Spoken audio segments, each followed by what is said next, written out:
Hello, my friends. Welcome. I think I have a very good story for you today.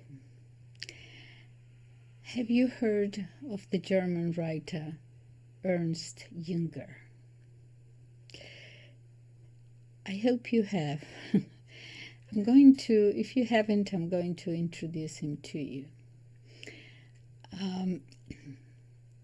He was born in 1895 and he died in 1998, 1 month short of his 103rd birthday.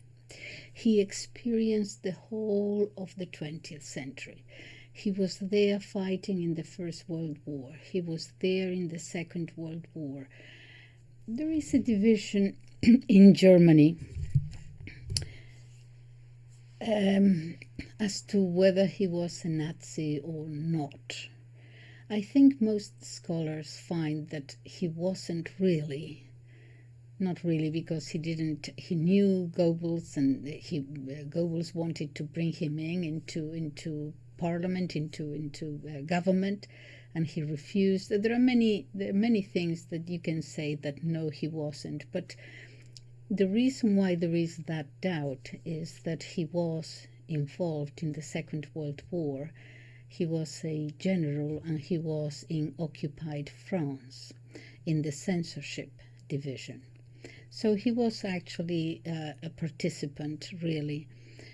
At the very beginning, he was a sympathizer of the ideology because I leave it to you because people don't agree. So I'm not going to expose him here as this great person. I mean, you have to decide yourself. I'm just going to tell you about his life and his writings. But at the very beginning, before the Nazi Party was formed, there were many little groups on the right, and they were all sort of a reaction against what happened after the First World War, right? And there is a sense of Germany having been humiliated and so on. So this thing about defending, becoming nationalistic, as it were, was just at the beginning, and he was there with those people thinking that Germany, had been humiliated and so on. So, there is this thing. But anyway, what I'm going to share with you, I'm reading this book at the moment, is Storm of Steel. And this is about the First World War. He's a very young man. He's 18 or 19. And it's actually a diary. He's not at all political at that time. He's just writing what he sees. Right? So this is going to be a compilation of a few of the books, because he's changing his opinions. It's not that he changes his principles, but he's going to look at life in different ways. He starts, for example, with an admiration in the First World War, an admiration of all this technology or this machinery that you now can employ in war. He wasn't at all political. He just thought that this was excellent. And then, of course, with the advance of the war, he's going to change his mind, and you see it in the book and so on. So he's going, throughout his long life, he's going to change his stand in several things. So, as I said, what I'm going to share with you is a compilation of a few little bits and pieces of books and 2 or 3 videos that I saw in preparation. And one is actually an interview with him at the age of 100. At the age of 100. And he's sharp, man. He's all there. He's not at all, slow in any way whatsoever. And at the very end of the interview, the young man asks him,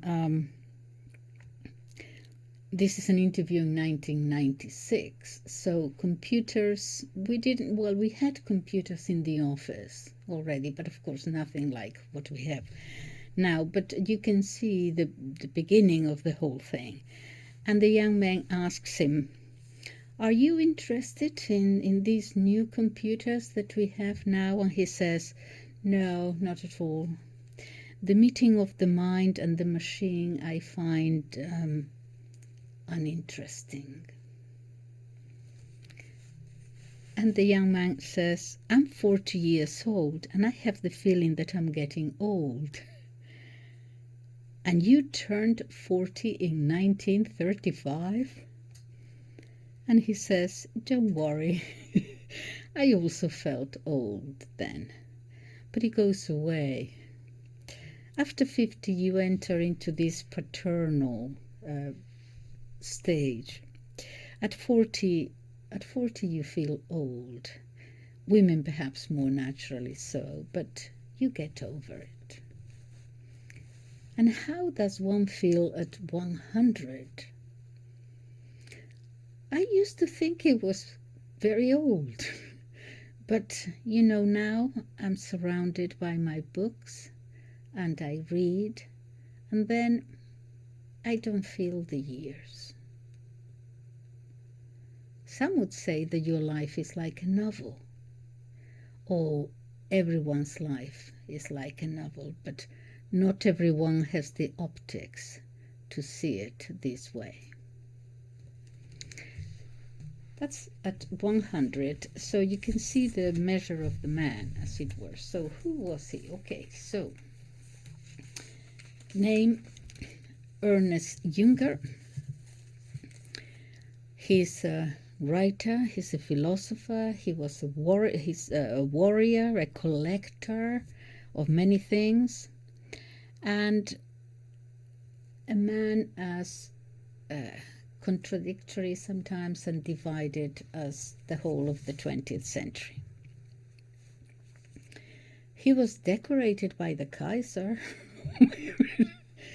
and in his time in France he met everybody there. He met Picasso, of course. Everybody socialized with Goebbles later on. So who was he? Because he actually retired to an old village called Wolfinger in southern Germany in 1933. They brought him back to the war, but then he just went away and just stayed by himself writing books.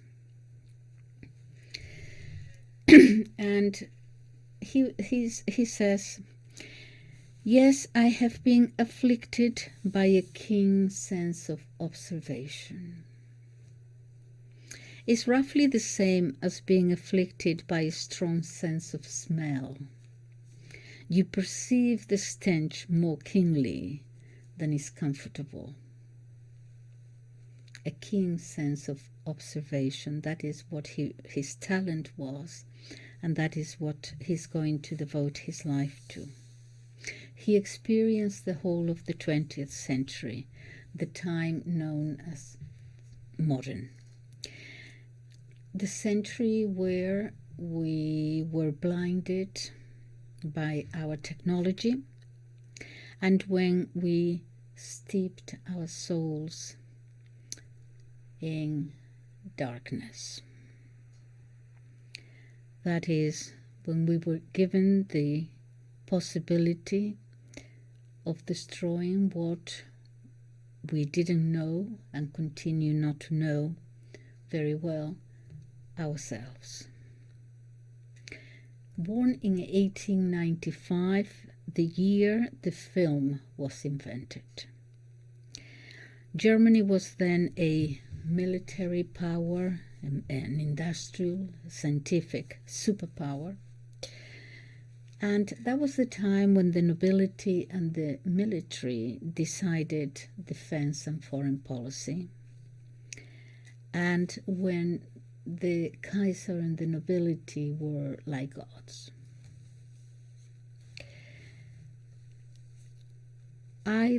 He says, I like looking or reading men of the past. It's like looking into a time machine. And then I find I get a clear idea of the present in that way, because you intuitively compare and you find out better, you understand the present better. It's like going to a foreign country, you see what is different, and then you realize you actually know more about your own self and your own country and your own customs, because you see that over there they do it differently, and then and you become aware of something that you were unaware of because it was so normal. And that is what he finds in looking at the past and reading about past history. So he lived the whole of the 20th century. He was alive and formed his consciousness before modern ideologies, before modern democracy, actually. Before democracy had become the norm, had become self-evident. He says, when I was a child, I always felt that the adults lied to us a lot. I used to think that they invented modern schools to frighten us. Well, you see, schools at that time, well, they did exist. I was going to say they didn't exist. Of course, they did exist, but there were sort of private schools. What I mean is that the state did not intervene at all in schools at that time. And then the state began to intervene. He says, I was curious as a child. I started reading from an early age. My mother once went to the World Fair around 1900, and I was very bored at home, and so my father said to me, read a book. And he gave me Robert the Cabin Boy. Loved it. It was fantastic, a fantastic story about a young man who sets off on a sailing ship and travels around the world. Imagine the imagination of a child. Yeah. Sparked. That's such an interesting point, to give a young child a book about adventure. It broadens the imagination, and because he hasn't lived life, he still looks at everything being possible with the eyes of innocence, and he doesn't know he doesn't quite know what is possible and what is not possible. So everything is possible with innocent eyes. He dreamed of adventure, and so in 1913 he ran away to the circus. Not exactly to the circus, he ran away to France to join the French Foreign Legion. Oh my goodness. So his father, who was I think he was a biologist, a professional man, moved, did whatever he could to actually get him back. They brought him back. But very soon afterwards, World War I started. Of course, he volunteered in 1914 for the army. And he explains that it was the same in Germany, in England. In those times, they gave you a very short basic training, and then they sent you to the front. He managed to save his brother's life. He was told that his brother had been badly wounded in some place, perhaps not too far. He went there with 2 people. They managed to get him out of there. He says, I set off immediately to where he was. The English were very close by. Perhaps in 15 minutes they would have overrun the place. He made sure that he got a stretcher, and he was took out his brother. Shells all around. He was wounded on his shoulder. Anyway, he says in his book, he's just at this time he's not at all political. He's just fighting for his country. It's a great adventure. This is at the very beginning, and he says, and because it's a diary, it's what he feels at that time, what he's writing. So he says, I took a lot of prisoners, 225 Englishmen. Then he was awarded, he did well in the war, and he was awarded the Iron Cross and the second grade, the first grade of the Iron Cross. Anyway, many medals. So he distinguished himself. All right, so more details. He actually remembers the first time that he saw a steel helmet. He says, it made a very big impression on me. It was about 1916 that I saw it for the first time. He was actually shot at, and he was shot from both sides, but he went through the helmet, so he actually wasn't hurt, and he kept the helmet, and he had it there. In an interview he shows it, with the holes and everything. He says, I love the helmets. They reminded me of antiquity. During this time, at the beginning of World War I, he sees modernity and technology and loves it all. Then, of course, as it is expected, people are dying all around you, and he begins to grow up and mature, and the sense of adventure begins to change. And he begins to see, he says that he writes of the front as a mill, a factory for death and extermination, where soldiers with bright uniforms are transformed into grey-clothed factory workers, as if they were that. In this book that I show you, The Storm of Steel, he writes about the Battle of the Somme, where 40,000 Englishmen perished on the first morning of the battle. And he writes, thousands of flashes turned the western horizon into a sea of flowers, a heavy smell of corpses and gas, and the searing mist of explosives. When we dug the trenches, we saw layer upon layer of bodies. One platoon after the other was obliterated as they were thrown into the barrage. Behind us, the ground was covered with German bodies. Before us, fields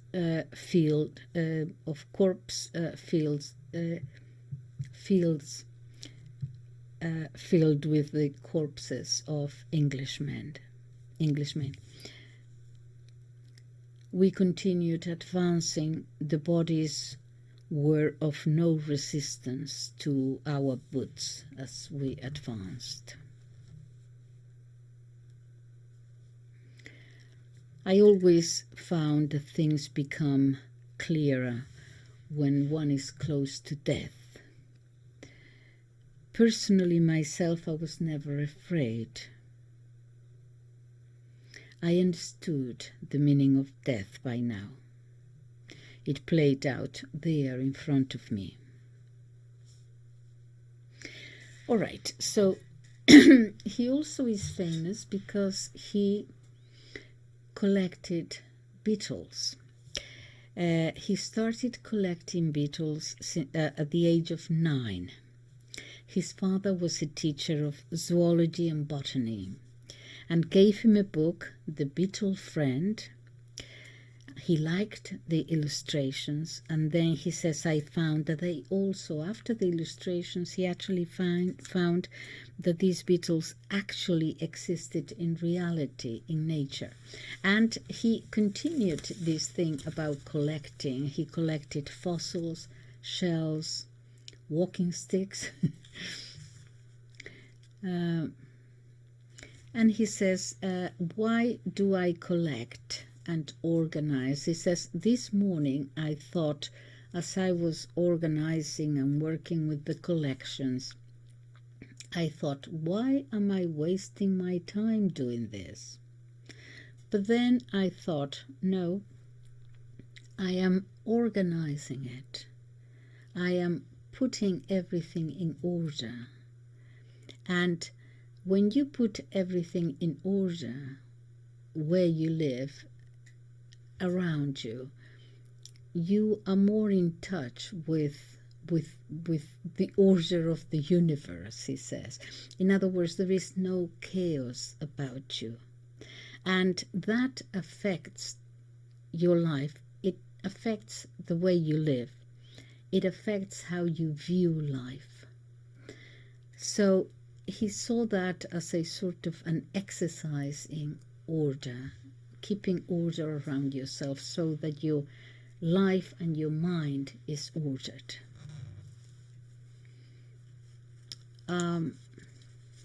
He starts talking about the past, and he says things change, obviously, after the Reformation. The church was homogeneous and absolute, and Luther disturbed this greatly.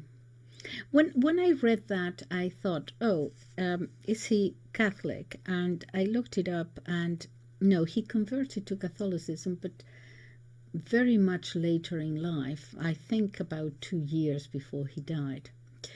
But he converted, well, his mother was Catholic. Okay, so he wasn't too far away, I suppose. But you will see how when he retreats to write his books, not to have much contact with the rest of society, he goes back to these Christian principles of Europe, what had united Europe, one civilization. And he says about Luther, he says, Nietzsche said that everything was fine, just churning along, until that peasant came and destroyed everything. And the interviewer in this case, he says, yes, but of course the church was very decadent then during the Renaissance. And he says, yes. Nietzsche was of the belief that the agreeable condition of decadence could have lasted much longer. He also said that the last person existing, when all values have disappeared, all moral values have disappeared, Nietzsche thought that the person then would be happier and would live much longer. And that is obviously not what we are experiencing. So Nietzsche was not right on that. When all moral values disappear, you do not live more happily. Anyway, after World War I, the German state was in disarray. Civil war broke out. The new Weimar Republic sought the help of the army to put down the uprising. And Junger swore allegiance to the Republic, which he would later hate. He was a sort of a man from classical times, as it was. He didn't particularly like, at this stage, democracy all that much either, in the sense that he felt that it led to mediocrity. In that sense, kind of similar to Nietzsche a little bit. So what happened in 1923, after the First World War, in response to cancelled payments due to France, France occupied Germany, occupied the Ruhr Valley, which Germany's industrial heartland. This was followed by galloping inflation, which actually ruined Junger's father and large sections of the middle classes. He himself moved to Berlin. At the time, Berlin was the fourth largest city in the world, where a growing modernity and technology actually governed the streets scene, while at the same time everything was new and technology was there, but the streets are also full, overflowing with unemployed soldiers and discharged soldiers. And he began to notice that difference of the increase in technology and what was happening to human beings. He begins to think. Left to himself, he was there in an environment without concrete values, and he experienced for the first time this loss of values of a world that was disappearing. Begins to meditate on that. He looked not to Marx but to Nietzsche, who also said that morals are determined by the ruling power and their ideology.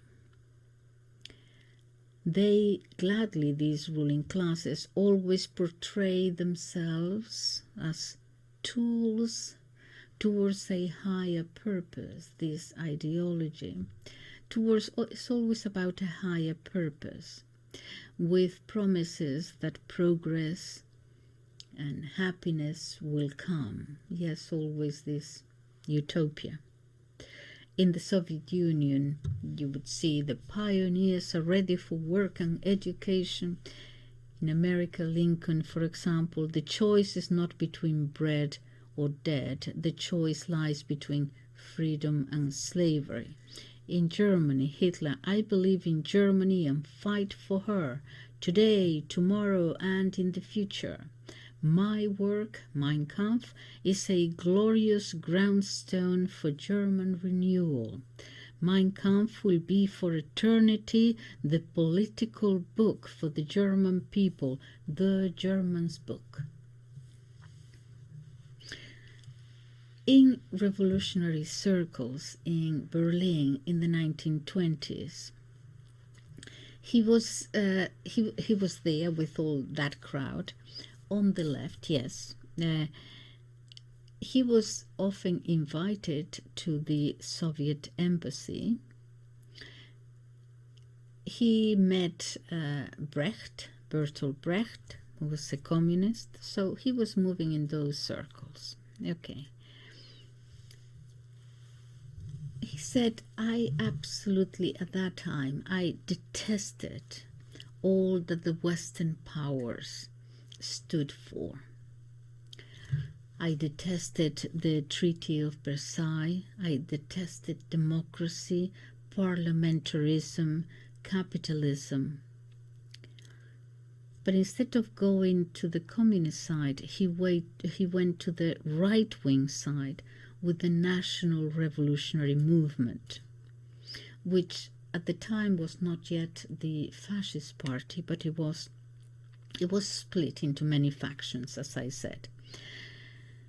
And from between 1923 and 1933, he collaborated with many publications, wrote many articles. He was so successful after the writing of that book, The Storm of Steel, which he published in 1920, that he became one of the leading writers, and he started writing a lot. Sometimes their tone is actually frightening and life-denying. In 1927, in the publication Arminius, he wrote, and this is why people say, was he a fascist? Perhaps he was. This is what he wrote in 1927. Fascism's greatness is not in that it is rational, it is in that it is enthusiastic. It does not hail a program, but an exceptional personality. To die for a program or an ideology is ludicrous. To die for your country, that is greatness. Yeah. He says, in another interview, he says, unfortunately, with England, the Kaiser had made a mistake. The Kaiser had a family feud with his uncle and English relatives. His mother was English. Had he practiced a sensible policy and had England been allies with England, the World War would have perhaps developed into something like the 7 Years' War. Frederick the Great of Prussia also had Russia and France against him, but thanks to economic aid from England, he survived. Talks a little bit about history. In the 1920s, then, feeling that the war, there was this general feeling that the war was lost. Obviously, it was lost, but peace, the peace left, was also terrible. He says it was a rational feeling, but then Hitler put everything together and started the war, which was, he says, now aged 100. He says it was rather foolish of him. The German left was no opposition. The German left were never leaders. They were always in opposition. The Weimar Republic wasn't left either. Niekisch had a sensible position, but he was interned by the Nazis. He was physically never the same again after he came out. It's a miracle they didn't kill him. Okay, do you have any names that, can you name names that made an impression on you? Asks the interviewer. Mostly the impression was negative. I was associated with Goebbles a while. He was a very intelligent man, but what does being intelligent without morals lead to? Beware of very intelligent men and very intelligent leaders with no morals. In his case, the whole thing and all his intelligence ended up by him having to shoot his own children and then killing himself.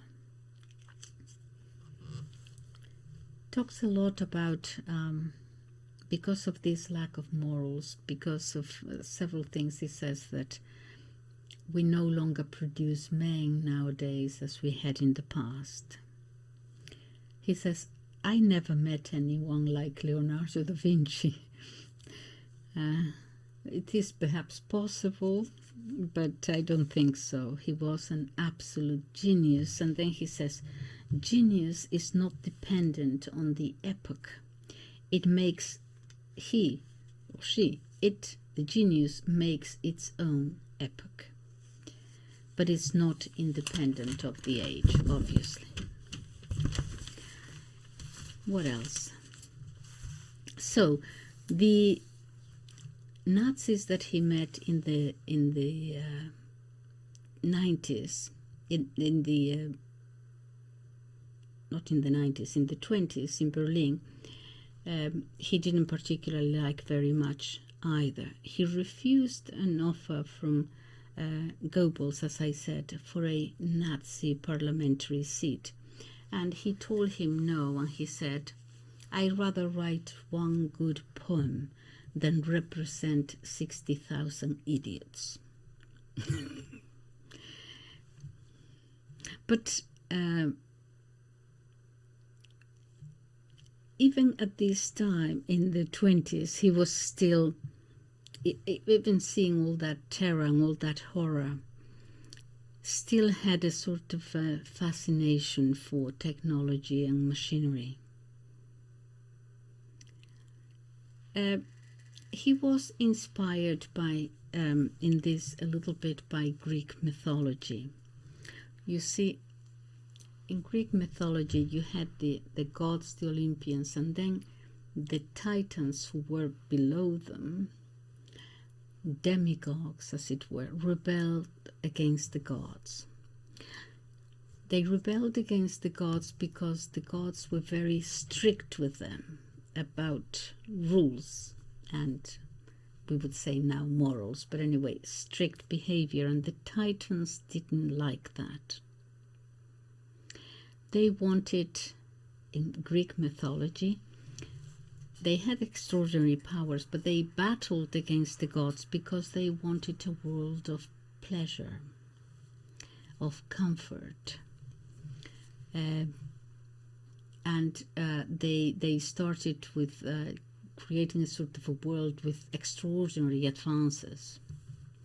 The Titans represent a sort of an easy life. And what he doesn't like is that it is an easy life, but it is a life with no passion, with no romanticism. He says, this is the Titans fought the gods long before we men came into being.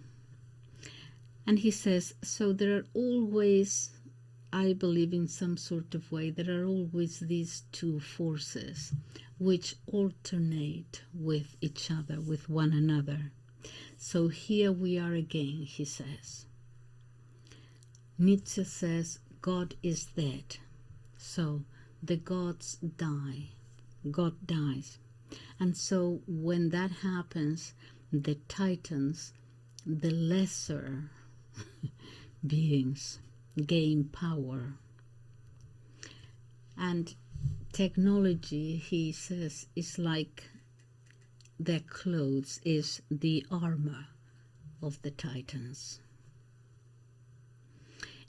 In 1934, he published the book The Worker. But the worker is not about the worker, the factory worker, the proletariat at all. It is about this Titan person. He says the worker is not about the working class, but a new type of person. A figure without feelings, needs, or ideology in a sort of a robot-like world. He sees it as this, the technology now, what the world that is coming to us. He sees this in 1934. Is a sort of like an insect state. You remember the beetles that he collected as a child? It's like an insect state, totally characterized by technology. It's a frightening look.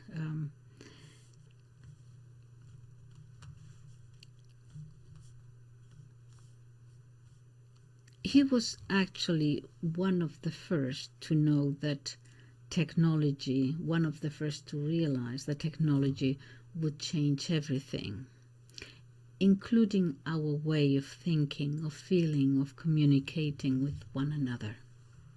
He did like very much and respected Aldous Huxley, but they both came to, the same conclusion at about the same time. And he says that this new technology will one day come to our office and our entertainment halls, as he put it.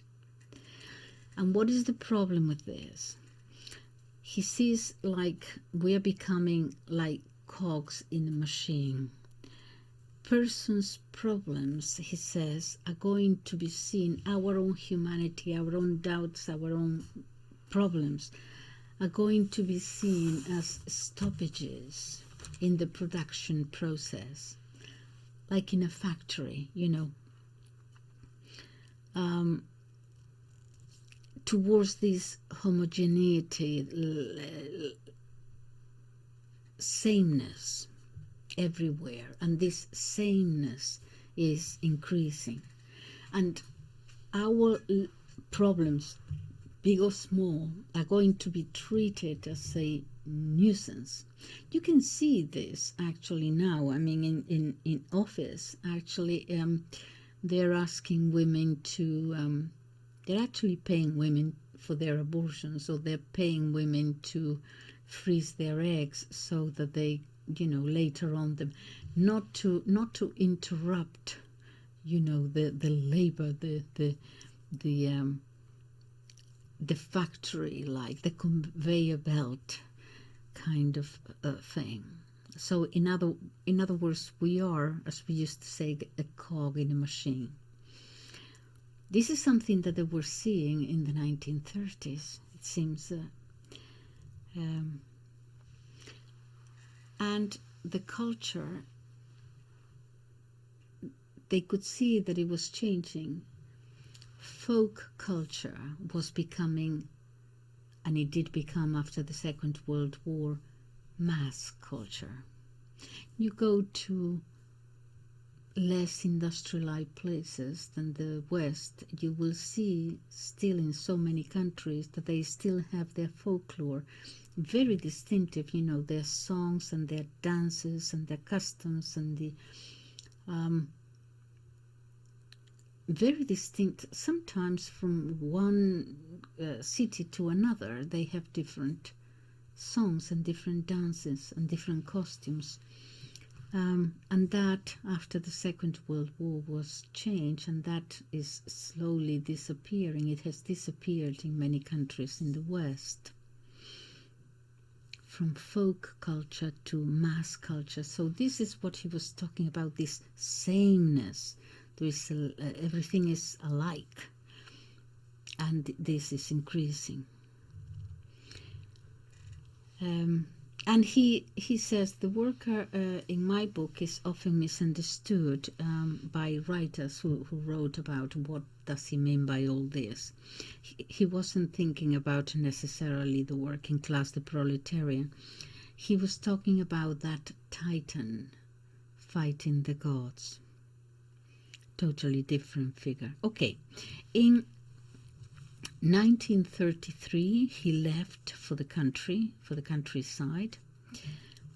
He exiled himself, basically, far removed from the center of politics and power. He wrote another book on the marble cliffs, which is now one of the German classics in German literature.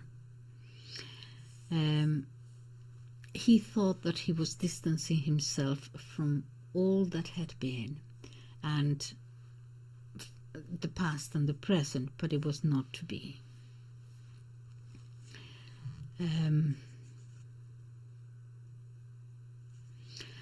He says in that book, talking about this titan man, over such cellars, about what is coming.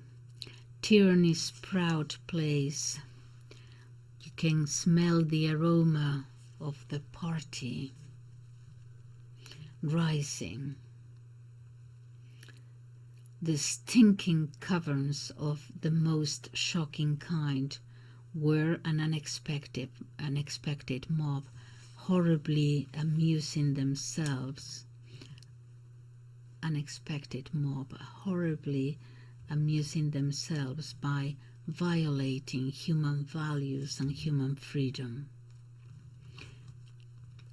in their language he could see, he would hear words are forced out of them, like, and they look like a vermin. For example, exterminate, annihilate, smoke out. And then the muse is mute, and truth begins to wander about like a light in the wind. When my brother, he says, read that manuscript, Hitler was still in power, and obviously, and he said to me that they would either ban it within 6 weeks or do nothing at all. And Hitler was told, I can't continue tolerating this man, Ernst Junger. Hitler had liked the first book, that the one that I show you, Storm of Steel. He had liked it very much, and so he said that just when he was told we have to do something about this man, Hitler said, out of the question, don't touch him.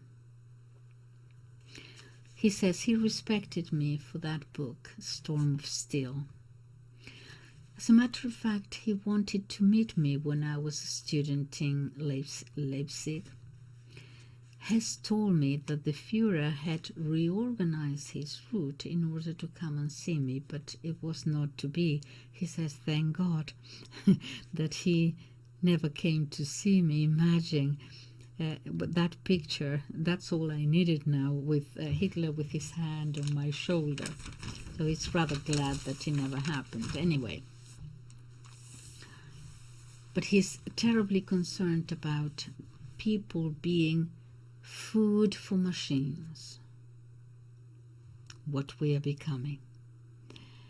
And then he began to see clearly that technology is, whatever good he thought it was, it's also now, he sees it clearly as an instrument of control. Not just of masses of energy, but of people who turn through technology into obedient instruments. We are controlled by it. In 1933, he wrote in The Altered World, people relationship, this is quite an insight, listen to this. People's relationship with their bodies is taking on a material character. Their care and control of its performance is reminiscent of the exactitude applied to precision instruments. In other words, people themselves, so influenced now by technology, are beginning to look at their bodies as if they were part, as if they were a machine as well. An exactitude, they look at it, is reminiscent of the exactitude applied to precision instruments. Okay, so I don't like my nose, whatever, so it has to be perfect. My whatever it is. Okay, so we go to the gym. It's not so much perhaps only about health. It's to make the perfect machinery, like the exactitude applied to a precision instrument. He warns also of impending catastrophes and injustice in that book, On the Marble Cliffs. In his diary on the 16th of April 1939, he says all signs are that war will have war within a very short time. And he wonders about his continuing writing, and he says the pen must then rest altogether.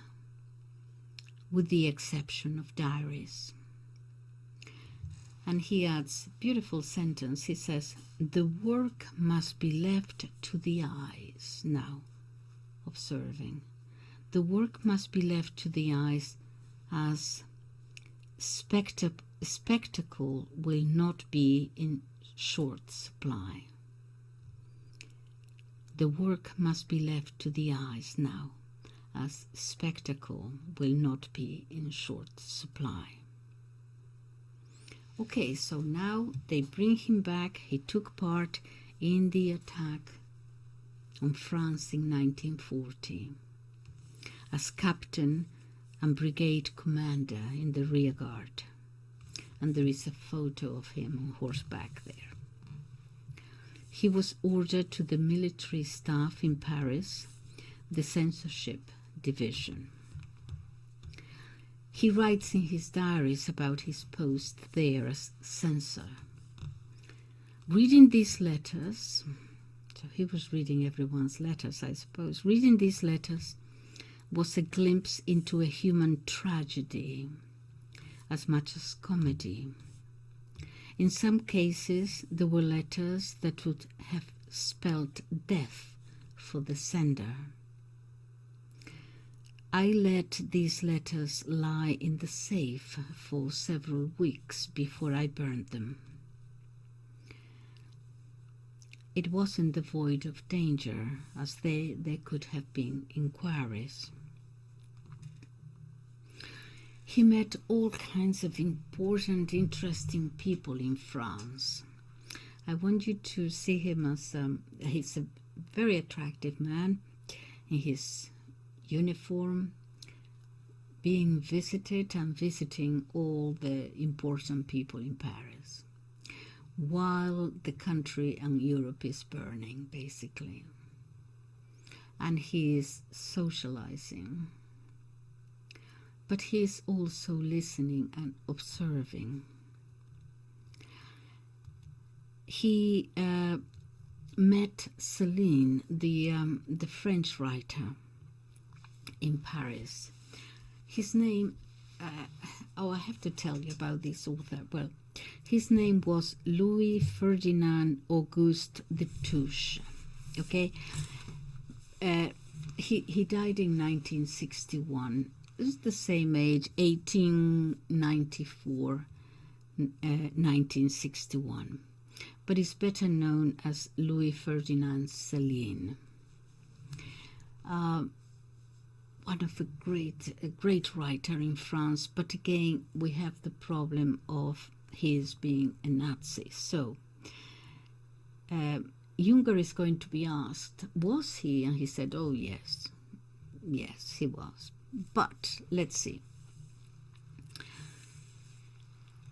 The French are very much divided too, because he was on this particular figure of Céline, because he was a literary genius, really. And they want to respect him for this, but he was also, according to many, a repellent anti-Semite. Funny enough, there is a film, the 2016 film. This writer, Céline, actually influenced Samuel Beckett, Henry Miller, many others. Okay, but he was a Nazi sympathizer. Okay, it was a film about his life. This is the controversy in France. 5 years before, the France Ministry of Culture was actually forced to scrap a tribune to Céline because of when many people, when it was announced that they're going to pay tribute to this author, outrage followed. And this was expressed mainly by the country's Jewish organizations. And they actually forced his name to be scratched from the list of the 500 French cultural figures to be honored that year. So 500, he couldn't even make it into the 500. And this film is, the director is Emmanuel Bourdieu, who is the son of the late Pierre Bourdieu. He's one of the most influential sociologists of the 60s and 70s. Every A-level sociology student will have to study Bourdieu.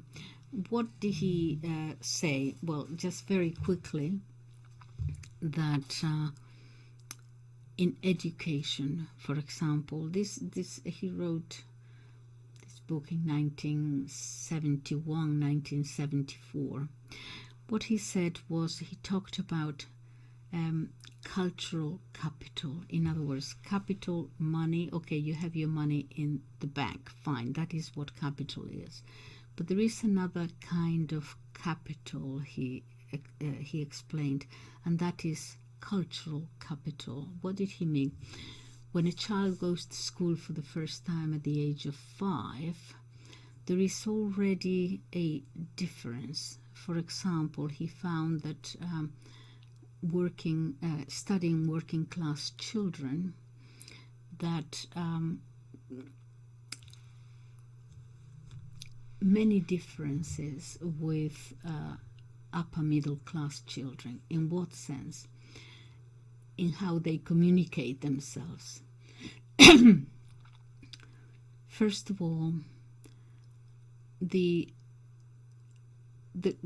kids, the middle class kids who come from professional parents, are used to, when they ask why, as all children do, the parents, the professional parents, educated parents, will give them an explanation. Because if you touch the stove, you see this will happen, then it will hurt, whatever. Working class kids, more often than not, don't touch that. Don't touch the stove. Why? Because I say so. He found in his studies that they are not giving us many reasoned explanations. Also, the language they use is shorter. Restricted code, they called it. So when they go to school for the first time at the age of 5, the teacher is going to speak in a way, certainly in the 1970s, I don't know now, but they would find, sorry, this is an aside from her, okay. The kids will find that the teacher speaks in a language with a tone, with a certain, not restricted code, but more elaborated speech. To a middle-class kid, that sounds like his parents, so they're used to that. To the working-class kids, that sounds unusual, that form of expressing oneself. So it is to a 5-year-old as if you are not so much speaking in a foreign language, but they have to adapt to that. Anyway, these were Bourdieu's studies on language, and he felt that the professional kids, the kids from professional families, had already from day one an advantage in school. Nothing to do with intelligence, though, and he goes on to explain. Anyway, I'll leave that. All right. So his son actually did a film on Celine, which sounds very interesting. I haven't seen it. Anyway, what? Anyway, this Celine, the author. The great writer, really, he was. But in any case, he wasn't only complaining about Jews. He was always complaining to him about the communists. There were communists in every corner and everything. He said, "Look, chill out, as it were, because if you didn't have a person watching in every street corner as to who is a communist and who is Jewish or whatever, you would not see them. Chill out, don't worry about it. But he says, yes, he was a little bit like that. Anyway, then he will turn inwards again towards himself. He starts reading the Bible, but at the same time he walks around Paris. He goes to bookstores, he socializes with generals and cultural celebrities. All these, he's having a good life while the rest of Europe is on fire, really. He also met Cocteau, who is, he died in 1963. He's a writer, an artist, filmmaker, playwright. He wrote The Blood of a Poet, The Infernal Machine. You probably know him, Beauty and the Beast. Yeah, Cocteau. In 1942, he says it was odd when he was still in France. He says it was very odd to see so many acquaintances from World War I there, also from the Berlin revolutionary circles. And he says, you notice what can be hidden in a man's soul. For instance, a tyrant in The Little Bookkeeper. He was but a bookkeeper, and now he's a tyrant. Or a potential mass murderer. He who used to be an idiotic loudmouth turned into a tyrant now. It felt very strange rediscovering failed existences. He says, for example, literary men who could only, at night in cafes talk a lot gibberish. They all of a sudden are turned into despotic conquerors and holders of power. At times, he says, it is the most confusing dreams that become reality. So he is having quite a good life, but he's observing, and this is true. It is the resentful person, the one who's going to be the most dreadful tyrant. He met Picasso, obviously. He says, I talked to him a lot. Picasso, obviously, not obviously, he's known for being on the left, perhaps a communist and so on, but like all intellectuals, well, not all, like many intellectuals on the left, you're not terribly sure. It's fine. When I say the left, I talk about the old left, yeah, the ones, the middle class who are in favor of the proletariat, for example, and they're always the one urging for revolutions. The workers just want to raise a raise in pay. They are the ones who want the revolution. But then when they get a good job or something, they forget all about it. It's always. I find it strange, that they always talk about in generalities, about equality or the utopia of a better society and so on. But all these extreme ideologies, even though they talk about the well-being of humanity generally, they are always the first to attack the family or to attack the rights of an individual. Anyway, Picasso told him that he was glad they were there because at least, Paris was suffering a blackout, and so at least the Germans were there and the lights would soon come on. He said, I could have said a few things, but I did not.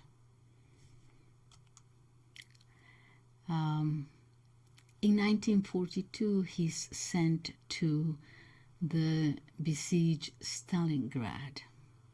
Stalingrad in 1961 actually went back to being called Volgograd, which was the name of the city since 1589. With the whole Stalin death, he died in 53. So with the whole the Stalinization process, anyway, he was there, and he says the New Year's party. He writes in his diary, the New Year's party in staff quarters tonight. I saw again that genuine party humor. I saw I would see the desecration of Kiev, part of the Soviet Union, gas tunnels where wagon loads of Jews were driven. It's also mentioned in my reports, he writes. The reports that come to him speak of these wagon loads of Jews being taken. And he writes, these are rumors, and I note them as such. But an enormous massacre is certainly going on here. Then the war has thoroughly disappointed me. This modern war, it doesn't live up to its literary model, meaning the idea of fighting honorably. He's again complaining about machinery, armor. He says, there are no horses anymore. It's all like being on a giant motorway now, isn't it? It has nothing to do with genuine heroics. Chivalry in war has disappeared.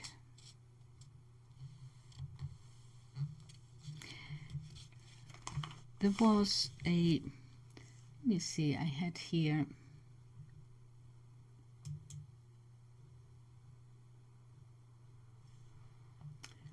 let me see. No. Okay. No, I was just checking something there. Okay, so there was a failed attempt on Hitler's life in 1944, and it is unclear as to whether or not he took part. He says he didn't. He can prove that he was in France, and nevertheless there was, it's not clear. There was an investigation. This is what happened. 3 years earlier, he had started work on a book called The Peace, where he writes actually about the idea of a European Union, not European Union as we have it today, but a union of countries in Europe based on our tradition of Christianity and Christian principles. Nietzsche, in a paragraph in Daybreak, refers to another author, Sternhill, and this already reaction to the Enlightenment, this secularization that is happening in Europe. And he says that there is, for centuries now, there has been this undergoing revolt against rationalist modernity. There has to be a re-evaluation of going back to the faith as an essential foundation of society, that medieval civilization lost first by the Protestant revolt, which contrasted with brought us secularism ultimately, and now we have this modern society in the grip of decadence. There are many authors who talk about this. Saint Simon already in the 19th century also saw this decadence taking hold of Europe, but he saw it, he was a socialist, he saw it as the necessary transition from feudalism to industrialization. Many who speak about this spiritual decadence as the outcome of secularization. In 1924,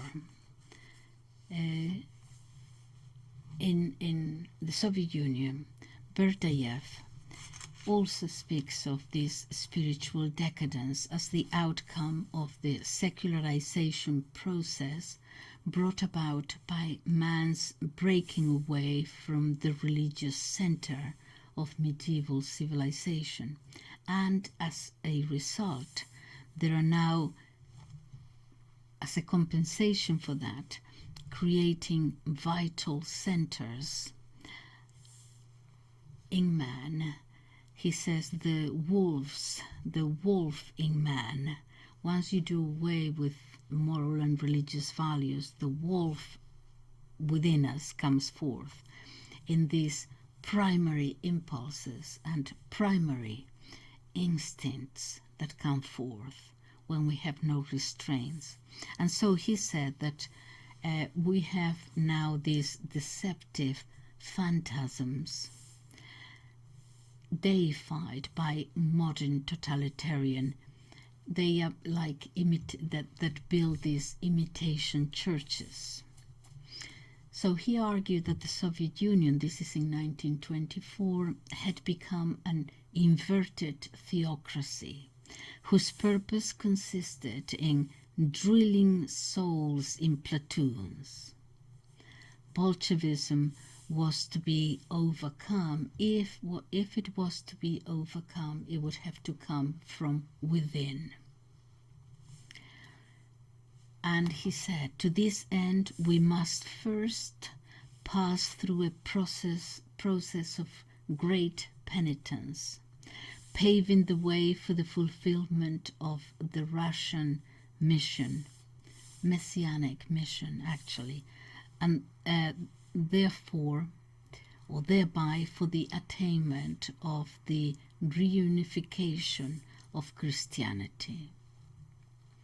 Dostoevsky had talked about this too, that to be a true Russian thus meant to pronounce the final word of the final brotherly communion of nations. Schubert, also another writer, maintained, quote, the October Revolution had foreshadowed the European soul crisis by showing that a life bereft of religious and moral foundations was bound to degenerate into a beast-like life. Thus, he says, Russia had to follow in Raskolnikov's footsteps.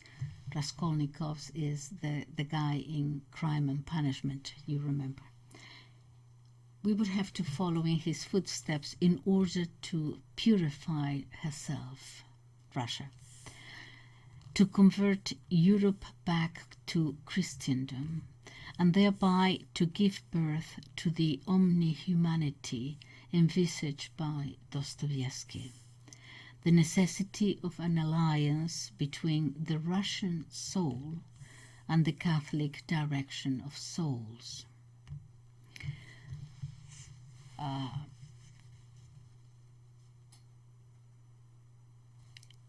Ernst Junger also wrote about similarly to this, similar thoughts in this book, The Peace, in 1942-1943. Over this period, he witnessed the nihilistic malaise affecting war-ravaged Europe. In the wake of the clash of these two ideologies in Germany and in the Soviet Union. And he says, therefore, because of the disintegration of Christendom, because of it, the following eruption of human bestiality, the animalization of soldiers into bloodthirsty lost souls, and the desacralization of men reduced to vermin. I want to read you. I have to find it because, hold on.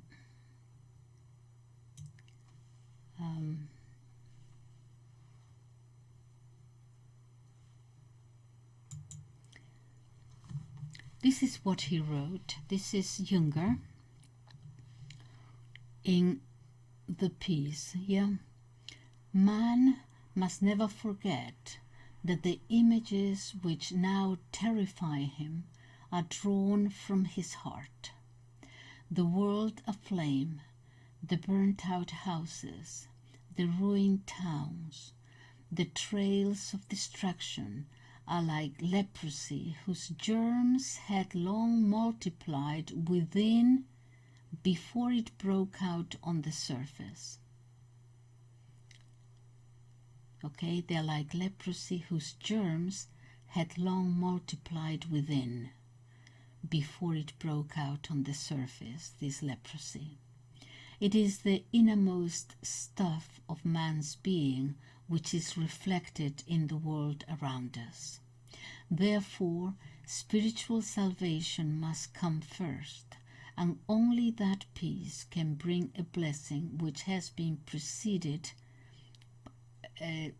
That blessing can only come if it is preceded by the taming of the passions in these hearts and minds of man. It's amazing reading. Anyway,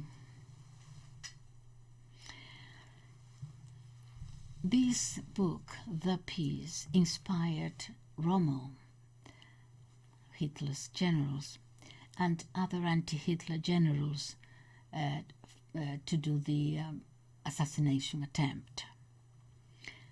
He was in France. There are documents that show a thorough investigation of him. Did he take part in it or not?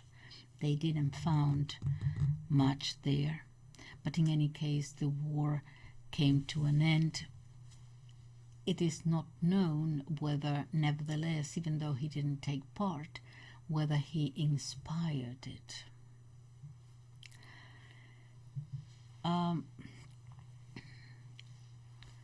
Being interviewed now in 1996 at the age of 100, imagine he is 100 years old and how sharp he is. The interviewer is asking him about this figure in one of his books, The Anarch. Not the anarchist, but the anarch, he calls it, and he's going to explain what it is. But the question says, explain to us the position of the anarch in society. And he replies quickly, he says, it's not a position. It's the description of a possibility. Okay. At the age of 100, you come up with that? I mean, he was, sharp. It's not a position. It is the description of a possibility. I can't even myself, actually, my goodness. Okay, so he explains, during the day, the anarch is a simple civil servant, an ordinary man. But in the evening, he sits in his library and thinks. That's how it differs from the anarchist. The anarchist intervenes, undertakes actions, and finally commits suicide one way or another, kills himself in some way. The anarch, on the other hand, looks at the whole thing and thinks his thoughts.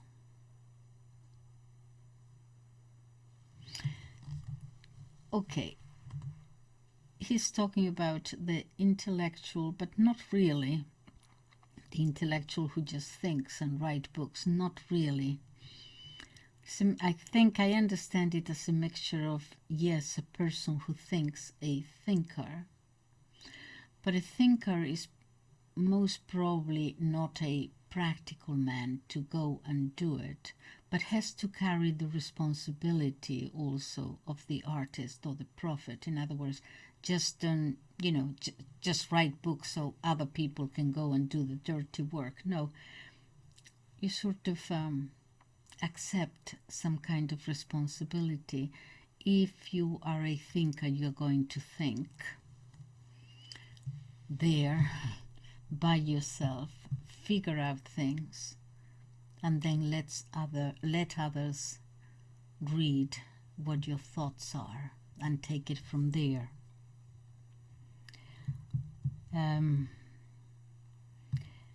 He said the thinker who thinks might not be in a position to intervene directly anyway. At that time of the assassination attempt, he says, the situation was very difficult for the generals. But of course they couldn't combine the military with the political. Military men have to follow orders all the time. And he adds, the atrocities committed both in the Soviet Union and in Germany have little in common with ancient times. What they have in common, these two ideologies, is the view of the individual man as if it was just one more stone in a building block, subject to power from above. The extermination of people is turned into an industrial process where the doctor, the technologist, liquidate the disobedient. A technological disciplined world where technology is obeyed. No other answers allowed outside of that working process. A conveyor belt, a cog in the machine. In 1953 he wrote in The Gordian Knot, every murder gives a sign. It opens the bolt to a titanic abyss which lies hidden in all of us. All of us are capable of atrocities, even if we don't want to think so. Given the circumstances, we could all fall for that. It opens an abyss which lies hidden in all of us. If those signs within us, each one of us, are not observed, murderous feelings spread throughout the nation. The dates of violence become holidays. The mass murderer is promoted to police chief.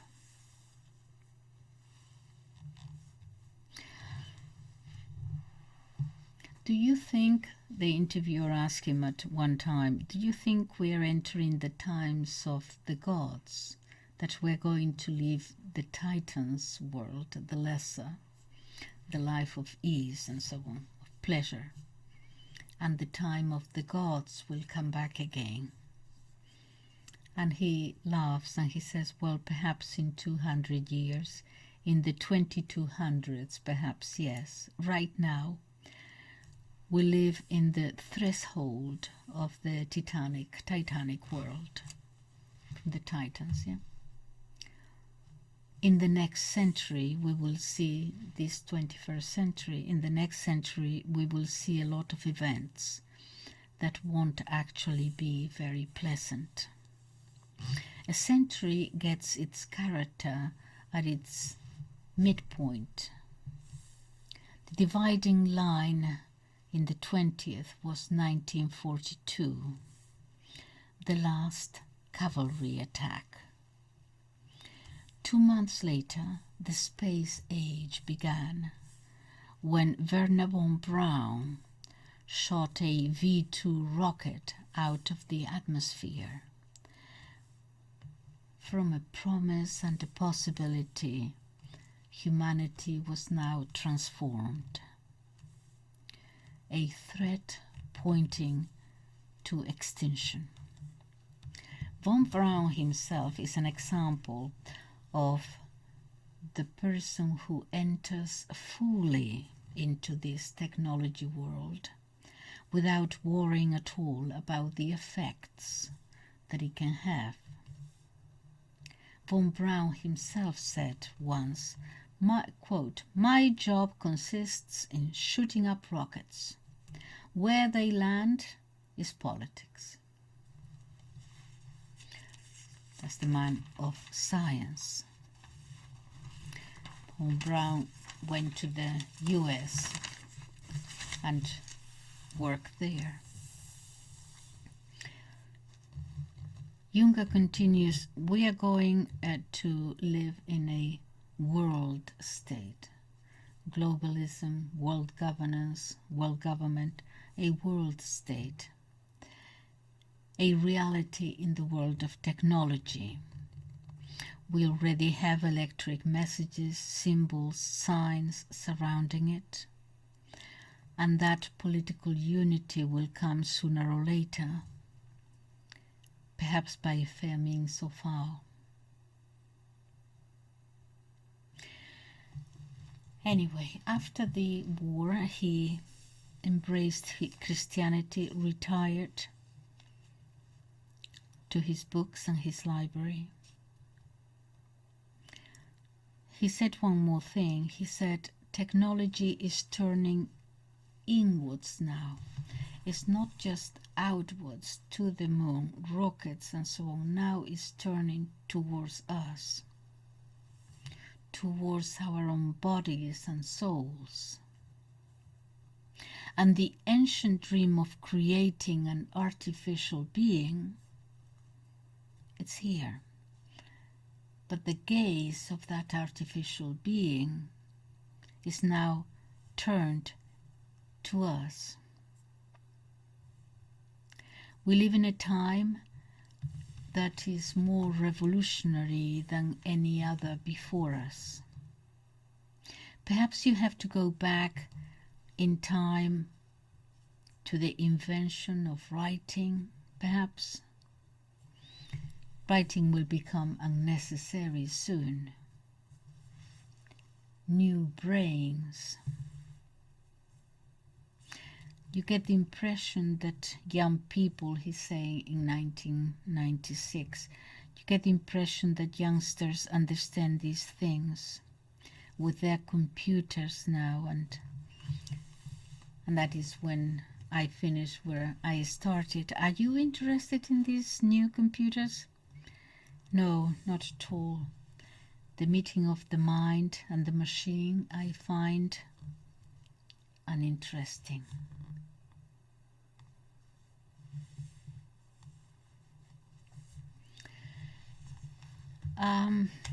I urge you to read him. Look him up. He has so many books. As I said, there is this shadow about his participation, or not directly, indirectly, how directly, into the ideology. But in any case, I think he's worth reading and considering him. Thank you very much for listening. Bye-bye.